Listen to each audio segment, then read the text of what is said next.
The kids love it.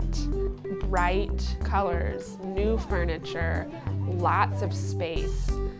Anybody, even adults, when you get to be in a space that feels good, that you can see outside, there's natural light, the kids love that. I think most people would love to get out of that box of a classroom and get to be in a space where they can do what they need to do in order to make themselves grow as learners.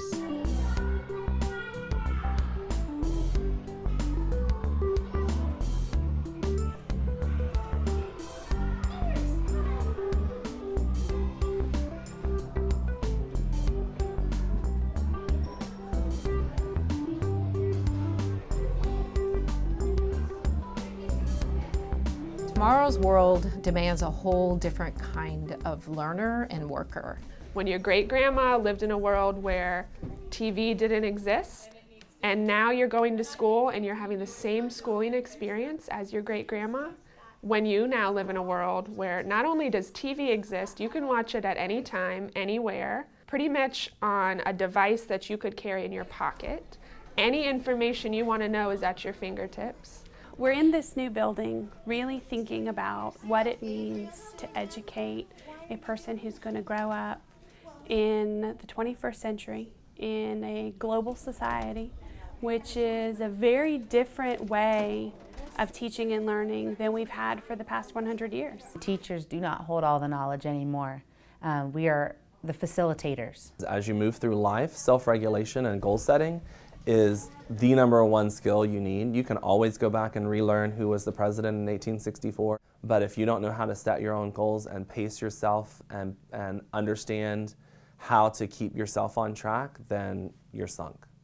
You have to be able to collaborate. You have to be able to adapt. You have to be able to know how to use technology. PK Yonge Developmental Research School is charged with the mission to figure out innovative ways of teaching and learning and help spread that mission to other schools. If we had students and teachers continuing to work in isolated ways in individual classrooms where the teacher stands at the front of the room and tells students what it is they need to know, and that students work in isolation to master what they're being told, they won't be prepared for tomorrow's world. We really embarked on this grand experiment to figure out how to prepare our students for the changing world and what's coming next for them.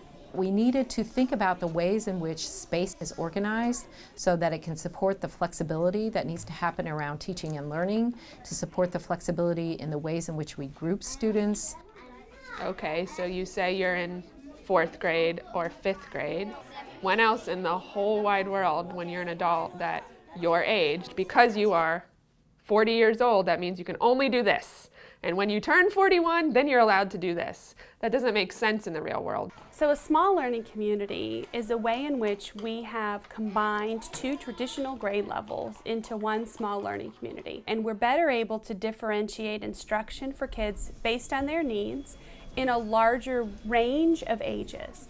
Because all 132 students are doing math at one time, and all 132 students are doing reading at one time, we can look at all 132 of those students. We have 7 teachers. What do we need to do? Doesn't matter if you're in 4th or 5th grade. Who needs what?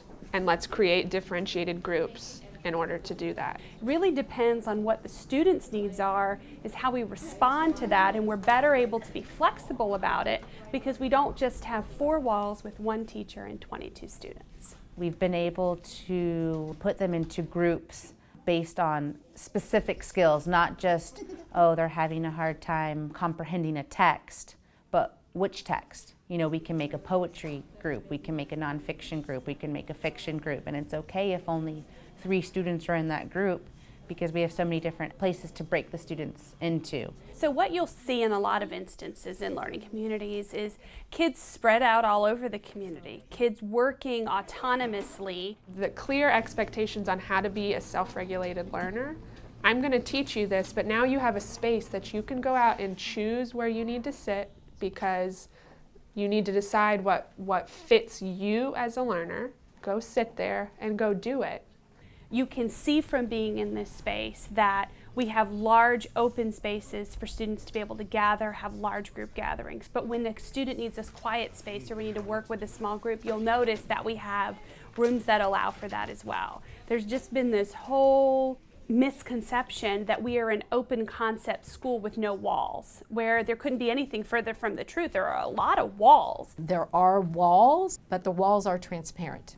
You can see through the glass to observe what's happening in other places. When you walk in this space, what you see is that there are no hallways. So all of those spaces that used to exist in schools where you had equal-sized classrooms connected to a hallway corridor have now just moved the walls around a little bit. The architecture supports the kind of learning that we're trying to change. So because the space is different, because they're in a learning community, and they can see each other teaching. We can regroup kids across the day because teachers are in a fishbowl together, and that's where their desks are versus alone in a classroom. The level of collaboration that's happening amongst the teachers is completely different than the level of collaboration that was happening prior. And because the teacher collaboration is at such a high level, then we can focus on practice in a completely different way, and we can really have discussions about instruction and, more importantly, individualized instruction. What does each kid need in order to be the best that they can be? We can really work at meeting the needs of each student, just differentiating in every way possible. When there's 4 brains versus just 1 brain, we can think of a lot more ideas instead of feeling like we have to do it all.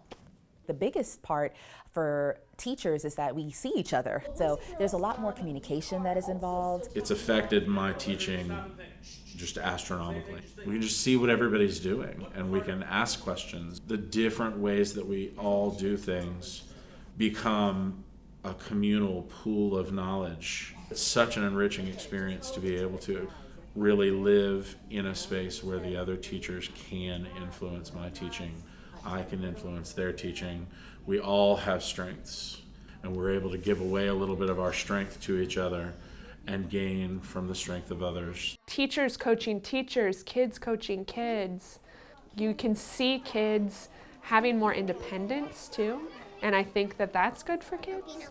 I think the evidence that our building is something amazing is just in the students' faces and also in our parent feedback. Our parents will tell us that their kids come home every day and say they had an amazing day at school, they love coming to school, they don't want to be sick because they don't want to be absent. Their teacher needs them to be there. We have created a building where kids cannot wait until the door opens in the morning. When you walk in that building, you see such engagement and enthusiasm for being in school. We've just seen kids really immersed in the learning in a different way that wasn't possible because the architecture didn't allow for it. The world is being invented and reinvented and innovated at such a rapid pace that if we can work with our learners on our campus today to know how to organize themselves around goals and how to monitor themselves as learners in accomplishing those goals, then we know that they will graduate from here